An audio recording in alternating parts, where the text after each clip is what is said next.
Movie name வந்து நாராயண்டே 3 ஆண்மக்கள். இந்த படத்தில் வந்துருந்துட்டு 3 பசங்க, அவங்க அம்மா வந்துருந்துட்டு பெட் ரிட்டனாக இருப்பாங்க. அதான் ஸ்டோரி. நமக்கு தெரிஞ்ச அவங்க பார்த்திங்கன்னா ஜோஜு ஜார்ஜ் நான் பார்த்துருக்கேன், இன்னொருத்தர் சுராஜ்னு ஒருத்தர் இருக்கார், இன்னொருத்தர் லென்சர். இவங்க எல்லாமே நம்ம ஓரளவு தெரிஞ்ச நடிகர்கள் தான் மலையாளம் ஃபிலிம் இண்டஸ்ட்ரியில். நமக்கு வந்து ஜோஜு ஜார்ஜ் இப்போ 2-3 படத்தில் இதாக இருக்குது, இந்த லாஸ்ட்டாக பண்ணி அந்த படத்துலையுமே. ஸோ இதோட ஸ்டோரி என்னென்னு பார்த்திங்கன்னா 3 பசங்க, அதுக்கப்புறம் அவங்க அம்மா வந்துருந்துட்டு பெட் ரிட்டனாக ஆகிடுறாங்க. அதில் வந்து அவங்க அம்மா இறந்து போனாங்கன்னா எல்லாமே பண்ணுறதுக்குன்றதுக்காக அவங்க எல்லோரும் வந்திருப்பாங்க. அதில் ஜோஜு ஜார்ஜ் அவர் தான் அவங்க அம்மாவை பார்த்துக்கிறாரு. ஸோ அவர் வந்து 2வது பையன். ஃபஸ்ட்டு பையன் வந்துருந்துட்டு அவர் வேறு ஒரு இடத்துல வேலை பார்க்குறாரு. அவரும் அவங்க சொந்த வீட்டுக்கு வந்திருப்பார். 3rd தான் வந்து சுராஜ்னு சொன்னார். அவர் வந்து 20 years பிஃபோரே ஓடி போய் கல்யாணம் பண்ணிடுறாரு. அவர் ஒரு முஸ்லீம் கேர்ளை லவ் பண்ணி கல்யாணம் பண்ணாலும் அவங்க வீட்டில் சேர்க்காம அவர் யூகேக்கு போயிடுறாரு. ஸோ அவர் அங்கேருந்து வந்திருப்பார்.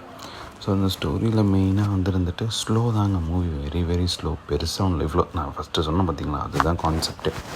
இதில் வந்துருந்து ஃபஸ்ட்டு பையன் வந்து இருந்துட்டு அவர் வந்து இருந்துட்டு என்ன சொல்லுவார்னா கோரா, இவன் 3rd பையன் வந்து லவ் பண்ணி கல்யாணம் பண்ணிக்கிட்டனால அவன் சொத்துலாம் வேணான்னு சொல்லிட்டான். ஸோ அங்கே 2 பேருக்கு தான் டிவைட் ஆகும் அப்படின்னு சொல்லிட்டு சொல்லுவார். ஒரு வக்கீல் வருவார் அவர்கிட்ட. ஸோ தனியாக வில்லுலாம் எதுவும் இல்லை, நீங்கள் இதுதான் நம்ம ஃபாலோ பண்ண போகிறோம். கடைசி பையன் வந்து இருந்துட்டு வேணான்னு சொன்னனால அவர் வந்து இருந்துட்டு ஒரு இது லைக் ஒரு பேப்பர் மாதிரி கொடுத்துடணும், ஃபோர்ட்ஃபிட், லைக் எனக்கு இதுக்கு இந்த சொத்து வேண்டான்ற மாதிரி. ஸோ அதை சொல்லிட்டு அவர் கிளம்பிடுவார். இவன் மனசில் தோணும் அந்த லாஸ்ட் பையனுக்கு இந்த மாதிரி, நீ வந்து நம்ம வேணான்னு சொல்லிட்டோம், ஆனால் இவங்க எதுவுமே கன்சிடர் பண்ணாமல் அதுவே திரும்ப சொல்கிறாங்க, நம்ம அப்போ வேணான்னு சொல்லிட்டு போனது நமக்கு தானே உரிமை இருக்குது அப்படின்ற மாதிரி அவங்க மனசில் தோணும். அவன் ஒய்ஃப் கிட்டே போய் சொல்லுவான், அதுமாரி எங்கள் பிரதர்ஸ் வந்து இதுமாதிரி சொல்கிறாங்க அப்படின்னு. சொல்லாமல் அவங்க கரெக்டாக தானே சொல்கிறாங்க, நீ தானே வேணான்னு சொன்னேன், அப்புறம் நீ என்ன பண்ண போகிற, உன்னோட சொத்துக்கும் இஷ்டம், நீ என்ன வேணாலும் பண்ண அப்படின்னு.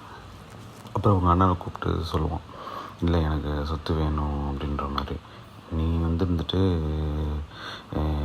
ஓடி போகிறதுக்கு முன்னாடி இங்கே இருந்த கடனாக இருக்கட்டும் அதெல்லாம் நான் தான் பார்த்துக்கிட்டேன். இன்னொன்று வந்துட்டு வந்து அப்பா அம்மா அவங்களோட மானத்தை எல்லாத்தையும் வாங்கிட்டு போயிட்டேன், இந்த வீட்டோட பேரை கெடுத்துட்டு போயிட்டேன், அது எல்லாத்தையும் நான் தான் பார்த்துட்டோம்.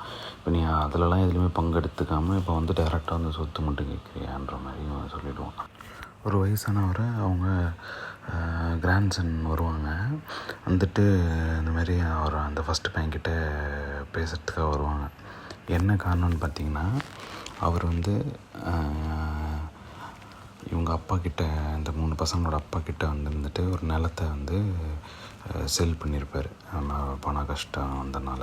இப்போ இவர் என்ன கேட்டு வந்திருப்பார்னா, அப்பா என்கிட்ட நிலம் இது பண்ணும்போதே சொன்னார், உனக்கு எப்போ பணம் வருதோ அப்போ வந்துட்டு அது அந்த பணத்தை பே பண்ணிவிட்டு நீ வந்து இந்த நிலத்தை நீ வாங்கிக்கோன்ற மாதிரி சொன்னார் அப்படின்னு. அப்போ ஃபஸ்ட்டு போய் சொல்லுவேன், எனக்கும் தெரியும் அவர் சொன்னார்னு, அப்போ இருந்ததுக்கு இப்போ இருந்ததுக்கும் ரேட் அதிகமாகிடுச்சு, நீ வந்துட்டு எவ்வளோ தரேன்னு சொல்கிற அப்படின்னு சொல்லுவேன். இவன் சொல்லுவேன், நான் 40 லட்சம் தரேன்னு சொல்லி அவர் சொல்கிறார். 40 லட்சம்னா வேலைக்கு ஆகாது, கொடுத்தா 80 கொடு, இல்லை கொஞ்சம் கன்சிடர் பண்ணுவேன், 75 லட்சம் அவ்வளோதான், அதுக்கு மேலாம் வந்துட்டு நான் கம்மி பண்ண முடியாது அப்படின்னு சொல்லிடுவேன். அப்புறம் அவங்க பேரனை கூட்டிட்டு அந்த அவர் கிளம்பிடுவார். இப்போ இவங்க டேபிளில் அன்றைக்கி நைட்டு டின்னர் சாப்பிட்டுட்ருப்பாங்க. சாப்பிட்டு இருக்கும்போது அவங்க பொண்ணு கேட்கும் எதுக்கு அவங்க வந்தாங்கன்னு சொல்லிட்டு, அந்த ஃபஸ்ட்டு அவரோட பொண்ணு. அப்போது இவர் சொல்லுவார், இந்த மாதிரி அந்த நல்ல பிரச்சனைக்காக வந்தான் அப்படின்னு சொல்லி சொன்னோன்னே, இந்த யூகேலேருந்து வந்தானே அந்த பையன் கேட்பான், ஆமாம் அவர் தான் தரேன்னு சொல்கிறாரு, அமௌண்ட்டு நீங்கள் கொடுத்துர்லாம்ல அப்படின்னு சொல்லிட்டு சொல்லுவான். நம்ம கொடுக்கறது பெருசு இல்லை, வந்துட்டு அப்புறம் நம்மளோட சாதியை பார்த்து அவன் மதிக்க மாட்டான் அப்படின்ற மாதிரி இவன் சொல்லுவான். அவன் சொல்லும் போது இவன் சொல்லுவான், அந்த மாதிரி சாதிலாம் எதுக்கு நீங்கள் அதெல்லாம் பார்க்குறீங்க, நீங்கள் அதெல்லாம் பார்க்காதீங்க, நீங்கள் பட்டி கொடுங்க அப்படின்னு சொல்லிட்டு அந்த யூகேலேருந்து வந்த பையன் சொல்லுவான். அப்போ இருந்துட்டு அவன் சொல்லுவான், சாதியில் நான் பார்க்கல, அப்படி பார்த்துருந்தேன்னா நீ இந்த டேபிளில் உட்காந்து சாப்பிட்டுட்டு இருக்க மாட்டேன்னு சொல்லிவிடுவான். பிகாஸ் ஒரு முஸ்லீம் பொண்ணை கல்யாணம் பண்ணதுனால அது மறைமுகமாக சொல்லுவாங்க. ஸோ அந்த இது அப்படியே முடிஞ்சிடும். முடிஞ்சதுக்கப்புறமா அவங்க அம்மா இறந்து எப்போ போவாங்கன்னு பார்த்துட்டே இருப்பாங்க. அவங்க இறந்தே போக மாட்டாங்க. ஸோ ஒரு நாள் அப்படியே கழிஞ்சிட்டே இருக்கும்.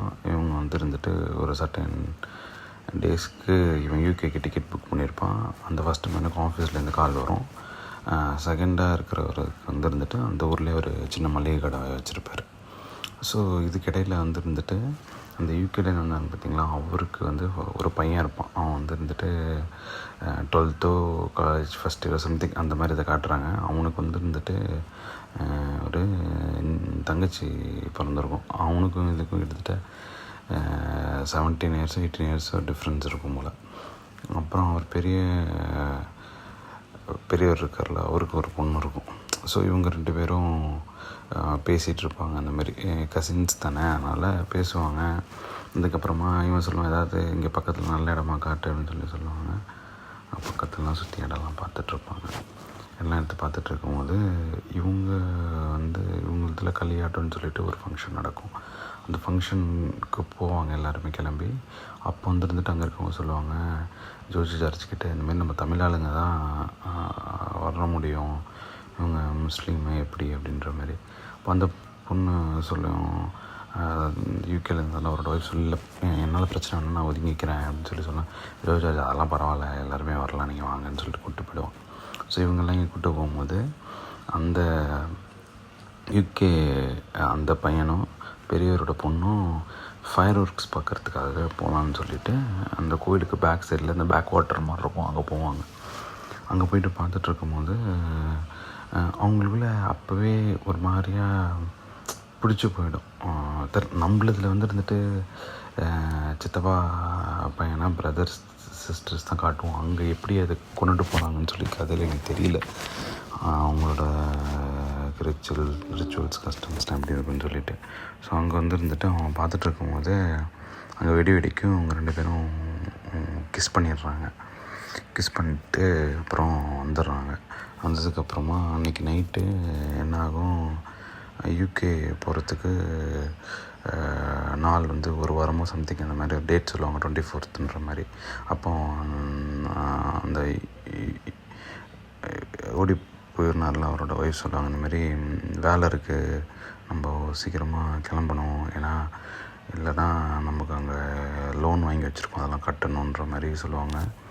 இவனும் சரி ஓகே பார்க்கலாம் அப்படின்னு சீக்கிரமாக கிளம்பிடுவோன்ற மாதிரி சொல்லிவிட்டு அவங்க அம்மா ரூமுக்கு போவான். போயிட்டு அவங்க அம்மா கிட்ட அழுகிற மாதிரி போவான். அவனோட இன்டென்ஷன் என்னென்னா, அம்மா இறந்துட்டாங்க நாளைக்கு அப்படின்னா இருந்த மாதிரி ஆகிடும்ல அப்படின்றனால தலைவனை எடுத்து அமுக்கிறதுக்காக இப்படி நிற்பான், உட்காந்துருப்பான். அப்போது கரெக்டாக ஃபஸ்ட்டு பையன் அந்த கதவு உள்ளே ஏற்கனவே இருந்திருப்பான், விச் மீன்ஸ் அந்த ரூம்குள்ளே ஏற்கனவே இருந்திருப்பான். நானும் ட்ரை பண்ணேன், என்னால் முடியல அப்படின்ற மாதிரி சொல்லுவான். ஸோ ஆஃப்டர் அந்த அந்த டைனிங் டேபிள் ஃபைட்டுக்கு அப்புறம் இவங்க 2 பேரும் நார்மலாக பேசிப்பாங்க. பேசும்போது நீ கொஞ்ச நாள் எக்ஸ்ட்ராவாக இருந்துட்டு போயேன் அப்படின்ற மாதிரி சொல்லுவான். சொன்னோன்னே சரி நான் ட்ரை பண்ணுறேன் அப்படின்னு சொல்லுவான். அவன் ஒய்ஃப்கிட்ட போய் சொல்லுவான், அந்த மாதிரி நான் கொஞ்ச நாள் இங்கே இருந்துட்டு வரேன், 2 to 3 weeks, நீயும் பாப்பாவும் போங்க, நானும் அவனோட பையன் நிக்கில் அவன் பேர், அவனும் இருந்துட்டு வரோம் அப்படின்ற மாதிரி சொல்லுவான். இவன் இருந்துட்டு என்ன விளாடுறீங்க நீ அப்படின்ற மாதிரி அவங்க ஒய்ஃப் கேட்பாங்க. இதனால் அவன் சரி ஓகே உன் இஷ்டம் அப்படின்னு சொல்லிவிட்டு, நீ மட்டும் ஏற்கனவே போட்ட டிக்கெட்டில் போ, நாங்கள் 2 பேரும் அப்புறமா போட்டுட்டு வரோன்ற மாதிரி சொல்லிவிடுவாங்க.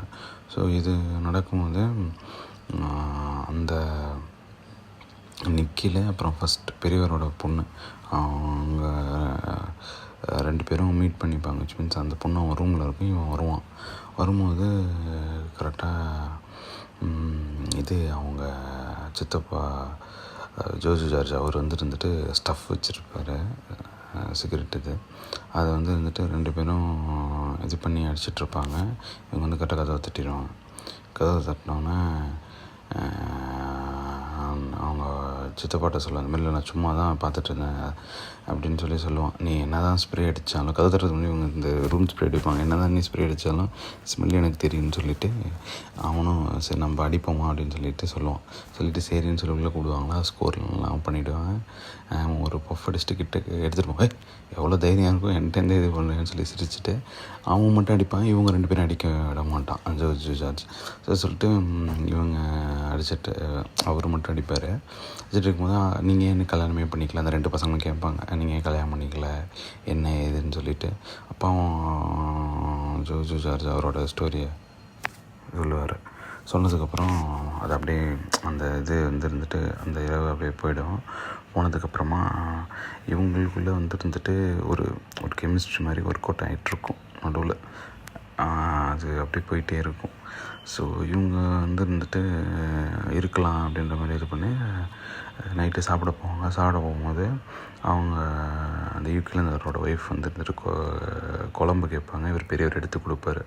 ஸோ அந்த டயத்தில் கொஞ்சம் நார்மலைஸ் ஆன மாதிரி எப்படி காட்டும் போது அந்த பெரியவரோட ஒய்ஃப் இருந்துட்டு அவங்க பொண்ணுக்கிட்ட பேசுவாங்க. இந்த மாதிரி நீ என்ன தான் பண்ணலான் இருக்க, வேலைக்கும் போக மாட்டேன்ற அல்லது ஏதாவது படிக்கவும் மாட்டேன்ற, இப்படியே உட்காந்து இருக்கிற, நீ வேலைக்கு போகணுன்ற மாதிரி சொன்னோன்னே அந்த பொண்ணு இருந்துட்டு அவங்க அம்மாவோட சொல்லும், எனக்கு தெரியும் நீ வேலையை பாரு அப்படி இப்படின்னு சொல்லி ஒரு மாதிரி மூஞ்ச காமிச்சு விட்டுரும். அதனால் இவங்க எல்லோரும் சாப்பிட்றதுக்கு வந்துடுவாங்க அந்த அன்றைக்கி நைட்டு. ஸோ நைட்டு வரும்போது எல்லாருமே இருப்பாங்க, அந்த பொண்ணு மட்டும் இருக்காது. இவன் என்ன பண்ணுவான், சாப்பிட்டுட்டு அந்த நிக்கில்ன்றவன் சாப்பிட்டுட்டு அந்த பொண்ணு இவன் சாப்பிட்டு பிடிச்சி அந்த பொண்ணு ரூமுக்கு போவான். பொண்ணுகிட்ட போய் பேசிகிட்டு இருக்கும்போது அவங்க அப்பா கேட்பார் பெரியவர், என்ன இப்போ நம்ம பொண்ணு சாப்பிடவே இல்லை என்னாச்சு அப்படின்னு சொல்லிட்டு கேட்கும்போது அவங்க சொல்லுவாங்க, எனக்கு தெரில, நான் கேட்கல, ஏன் இப்படி 2 பேரும் ஈகோஸ்டிக்காக இருக்கிறீங்க, கொஞ்சம் அனுசரித்து அது போக வேண்டியதானே, அவள்கிட்ட ஏன் நீ சண்டை போடுற அப்படின்னு சொல்லி கேட்டுரும்போது சரி நான் போய் பேசுகிறேன் அப்படின்னு சொல்லிட்டு போய் கதவு திறக்கும்போது பார்த்தா 2 பேரும் கிஸ் பண்ணிட்டுருப்பாங்க. இவர் பார்த்துருவார். ஸோ அந்த பெரியவர் போட்டு நிற்கல அப்படின்னு நடிச்சிட்ருப்பார். அப்புறம் அவங்க அப்பா காப்பாற்றுவோம். அதுக்கப்புறம் இவன் ஜோர்ஜ் அவர் காப்பாற்றிட்டு உடனே மாதிரி எல்லாருமே ஜார்ஜை இருந்துட்டு வீணாக போனோம் அப்படின்னு திட்டினோன்னா அவன் கடுப்பாயிடுவான். அவன் சொல்கிறான், இந்தமாரி எல்லோரும் காலைல கிளம்புங்க, வேலையை பார்த்துட்டு போயிடுங்க, இங்கே யாருமே இருக்காதீங்க அப்படின்னு சொல்லிவிட்டு, நான் தான் இத்தனை நாள் அம்மாவை பார்த்துட்டேன், இதுக்கப்புறம் நானே பார்த்துக்கிறேன் அப்படின்னு சொல்லிவிடுவோம். ஸோ நெக்ஸ்ட் டே மார்னிங் இருந்துட்டு அவன் யூகே போகிறதுக்காக ஃப்ளைட் டிக்கெட்லாம் புக் பண்ணிவிட்டு போய் அந்த என்ஓசி மாதிரி வாங்கிட்டு அவங்க கையில் கொடுத்துருவான். இதுமாதிரி எனக்கு சொத்தெல்லாம் அது வேண்டாம் அப்படின்னு சொல்லிட்டு, கிளம்புறியா அப்படின்னு சொல்லிட்டு ஜார்ஜ் கேட்கும்போது யூகே ஆள்கிட்ட, ஆமாம் நான் சொன்னதுனால தான் கோச்சிக்கிட்டேன், அப்போல்லாம் இதில் எப்படியும் போய் தானே நம்ம ஆகணும், அதனால் நான் கிளம்புறேன் அப்படின்னு சொல்லிவிடுவோம். எப்போ ஃப்ளைட்டு, 1 hour ஃப்ளைட்டு அப்படிமா. அந்த யூகே மேனோட ஒய்ஃப் பையன்கிட்ட இவங்க கேட்பாங்க, இந்த மாதிரி இவங்க இப்போ பையன்கிட்ட பேசினியான்னு சொல்லிட்டு கேட்பான். பேசணுன்னு சொல்லுவான். அவங்க ஒய்ஃப் கிளம்பிகிட்ருப்பாங்க. பையன்கிட்ட போய் கேட்பார், இந்த மாதிரி சுராஜ் கிளம்பிட்டியாப்பா அப்படின்னு சொல்லி கேட்பார். கிளம்பிட்டேன், பேக்கிங்லாம் பண்ணிட்டேன், சரி நீ போய் அந்த பொண்ணுக்கிட்ட சொல்லிட்டு வா, ஒன்றும் தப்பு இல்லைப்பா பரவாயில்ல, இல்லை நீ சொல்லிட்டு வா அப்படின்னு சொல்லுவான். சரி போயிட்டு அவன் இருந்துட்டு ஓகே நான் போயிட்டு வரேன், எனக்கு இருந்துட்டு ஒரு க்ளோஷர் கிடச்ச மாதிரி இருந்துச்சு இங்கே அப்படின்னு. ஏன்னா பிகாஸ் அவன் இருந்துட்டு அந்த ஊருக்கு வரும்போது அவனுக்கு ஒரு லவ் ஃபெயிலியர் ஆகிருக்கும். ஸோ இருந்துட்டு இங்கே எனக்கு கொஞ்சம் நார்மல் ஆச்சுன்னு சொல்லிவிடுவான். இவ சொல்லுவாள், எனக்கு உங்ககிட்ட எப்படி எக்ஸ்பிளைன் பண்ணுறது என்னன்னு சொல்லி தெரில, நான் உனக்கு இமெயில் அனுப்பிச்சி விட்றேன், எனக்கு என்ன தோணுதோ அப்படின்ற மாதிரி சொல்லிவிடுவான். சொன்னதுக்கப்புறம் அவங்க அப்படியே கிளம்புற மாதிரி வெளியே வந்துடுவாங்க. இதுக்கு அவங்க ஒய்ஃப் கேட்கும், உங்கள் தம்பி கிளம்புறான், நீங்கள் போய் ஒரு வார்த்தை பார்க்குறீங்களா என்னன்னு சொல்லிவிட்டு வந்துட்டு அதெல்லாம் ஒன்றும் தேவையில்லைன்ற மாதிரி சொல்லிடுவார் அந்த பெரியவர். அப்புறம் இவங்க காரில் கிளம்பிடுவாங்க. கிளம்பும்போது நல்லா மழை பெய்யும் ஒரு கால் வந்தோடனே கார் இருந்துட்டு அப்படியே யூட்டர்ன் அடிச்சுட்டு போகும். விச் மீன்ஸ் அவங்க இறந்துருப்பாங்க போல். அவ்வளோதான், அதோட ஸ்டோரி முடிஞ்சிடும். இந்த ஸ்டோரியில் ஆக்சுவலி ரொம்ப ஸ்லோவான ஸ்டோரி தாங்க. ஜஸ்ட் அப்படியே இப்போ நம்மலாம் சின்ன வயசில் இருக்கும்போது நம்ம பாட்டி இறக்குற ஸ்டேஜில் இருக்காங்க, தாத்தா இறக்குற ஸ்டேஜில் இருக்காங்கன்னா நம்ம போனோம்னா ஒரு 1 or 2 days அப்படியே அங்கே தங்குற மாதிரி இருக்கும். இன்கேஸ் இல்லை அப்படின்னா இவங்க வந்து அந்த பால் கொடுக்கறது இது கொடுக்குறதுன்னு சொல்லிட்டு அந்த சில ரிச்சுவல்ஸ் ஃபாலோ பண்ணுவாங்கள்ல, அது வந்து அது மாதிரி தான் இவங்க லைக் பண்ணலான்னு ட்ரை பண்ண முடியாது. பிகாஸ் அந்த 2வது பையன் ஜோஸ் ஜார்ஜ் வந்து அவனுக்கு பயந்துக்கிட்டு அவன் திட்டுவான்னு சொல்லிட்டு அப்படியே விட்டுருவாங்க, தானாகவே இறந்து போகணுன்னு சொல்லிட்டு.